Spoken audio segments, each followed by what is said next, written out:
अहाँ सब गोटे के प्रणाम करै छी। हम चांदनी सरगम अहाँ सब गोटे के प्रणाम करै छी। आइ हम सब दुनू गोटा मिल कऽ अहाँ सबके बीच एकटा विवाह के गीत लऽ के एलहुँ हँ। नीक लागे तो मैथिली लोकगीत चैनल के सब्सक्राइब कर देबै, लाइक करब, शेयर करब आ कमेंट सेहो करब। अपन सलाह सुझाव प्रतिक्रिया जरूर लिख कऽ पठाएब। जय मिथिला, जय मैथिली। कथिए सजाओल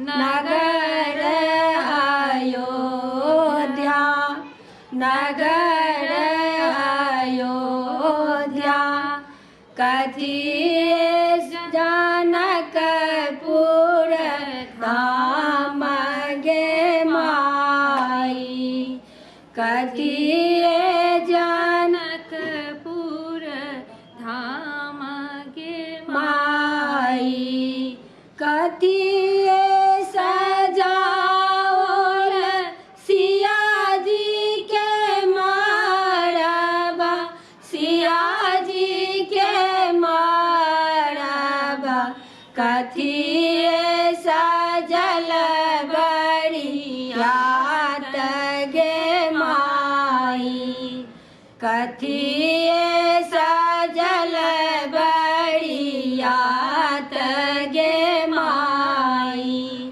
सोना सा सजाओल नगर अयोध्या, नगर अयोध्या, रूपे जनकपुर धाम गे माई, रूपे जनकपुर धाम गे माई, हीरा सा सजाओल सिया जी के मरबा, सिया जी के मरबा, हाथी सजल बरियात गे माई, हाथी सजल बरियात